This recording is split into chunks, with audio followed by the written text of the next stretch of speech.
Hello. Today's card is the Sun.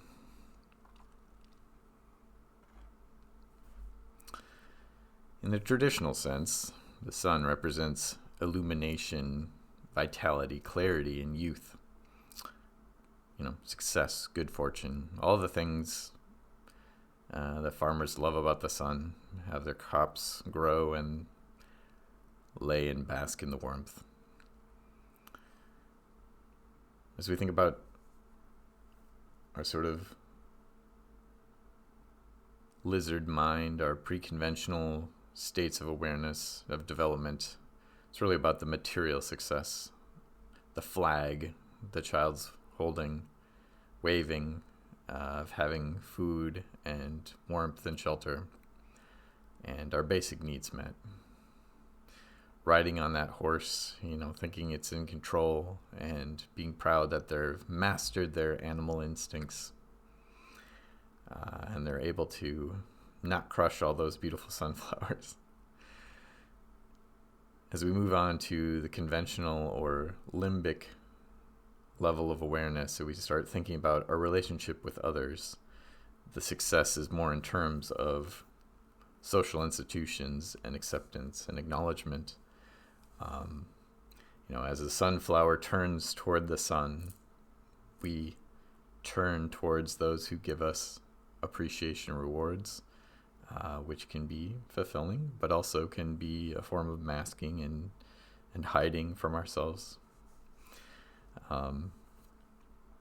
But success meaning relationships and business success, political success. As we think of it from a post-conventional level or at the neocortex, the logical set and the psychological, we can think of it as integration. The sun both casts illumination and shadow. There is no shadow without the sun.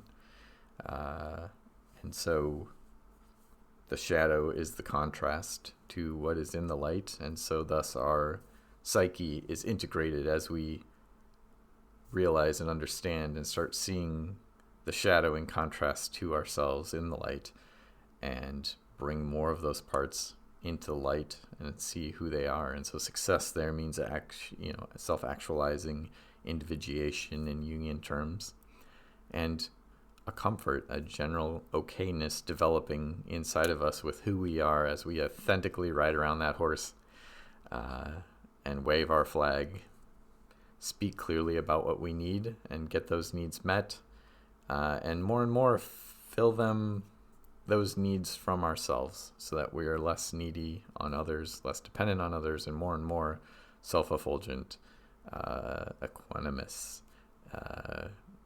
happy with ourselves and who we are. At the unitive level,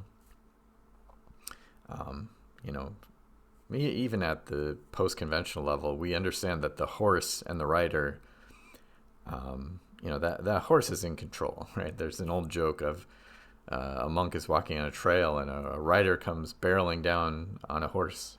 The monk says, "Where are you going?" And the rider says, "Ask the horse," right? The horse is in control, even though we may feel like we're riding on it. There's a wonderful book about that very subject.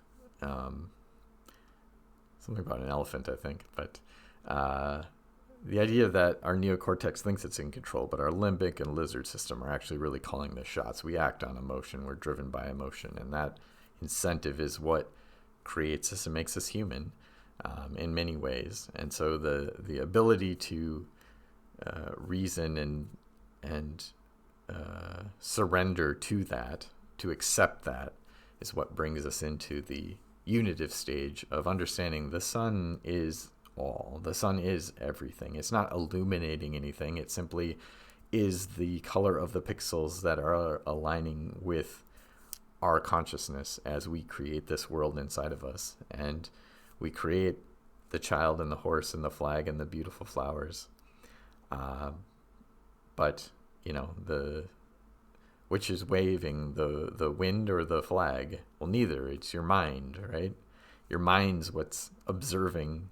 There's no waving without the mind. So learning to accept and release and give into that all of this arises and is part of the sun, and that is who we are, and coming back to self is the ultimate purpose, goal, and meaning of the sun card.